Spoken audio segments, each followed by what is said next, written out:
దగ్గర ఆగిపోయింది ఉన్న తర్వాత ఇప్పుడు మళ్ళీ సంవత్సరానికి 10,000 చొప్పున ఆగిపోయింది అక్కడ. మీరు ల్యాబ్స్ అయింది ఏదో ఒక అమౌంట్. మళ్ళీ 5 సంవత్సరాల ప్లాన్లో మన దగ్గర దేని 5 సంవత్సరాలు మళ్ళీ 50,000 సంవత్సరానికి 10,000 రూపాయలు చొప్పున కట్టాలి. కట్టిన తర్వాత 6వ సంవత్సరం కంపెనీ యాడ్ చేస్తుంది. 7వ సంవత్సరం రాగానే వీటికి ఇంట్రెస్ట్ యాడ్ చేసి 1,08,000 రూపాయలు ఇస్తారు. మళ్ళీ బాండ్ ఇస్తారు. ప్రతి మళ్ళీ 6 నెలలకు ఒకసారి కట్టుకుంటారా, మీరు సంవత్సరం ఒకసారి కట్టుకుంటారా మీ ఇష్టం. సరే ఇప్పుడు 5 సంవత్సరాల ప్లాన్లో మీరు దేనైంది సార్ కట్టుకుంటామని చెప్పి 3 సంవత్సరాలు కట్టారు. 4వ సంవత్సరం వెళ్ళలేదు, 5వ సంవత్సరం కూడా కట్టలేదు. కట్టకపోతే 6వ సంవత్సరం ఇది అయిపోయిన పీరియడ్ ఉంటుందా, ఆ టైంకి మీరు కట్టిన అమౌంట్ అయితే మీకు ఇస్తారు సార్, ల్యాబ్స్ అనేది లేకుండా.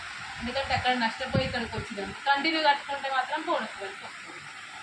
ఈ ఆగిపోయిన పాలసీ కలుస్తూ ఉంటుంది, మళ్ళీ బోనస్ కూడా ఆడే వస్తుంది. ఇది ప్రతి ఒక్కరికి చెప్పాలి. ఆగిపోయిన పాలసీ అనేది ప్రతి ఒక్కరి ఇంట్లో ఏదో ఒక రకంగా ఏదో ఒక పాలసీ ఖచ్చితంగా వెళ్తుంది. ఏ పాలసీ అయినా సరే మనం దాన్ని బాండ్ కూడా మనం ఏమని చెప్పదు. ఒకవేళ అగ్రిగోల్డ్ అయితే డబ్బులు వస్తాయని చెప్పి అవును సార్. అమౌంట్ దాంట్లో బట్టి ఉంటుంది. బట్టి దగ్గర దగ్గర నేను 2 lakhs దాకా అలా కట్టేసి అమౌంట్ కూడా అంటే ఇప్పుడు పాలసీలు మధ్యలో ఆపేస్తే క్యాన్సల్ చేసేసుకుంటే మనకి అమౌంట్ చాలా తక్కువ 60% కలిసి 40% ఇస్తారు సార్. మన దాంట్లో మాత్రమే ఇట్లా అంటే అవకాశం అనేది ఫస్ట్ చెప్పాము.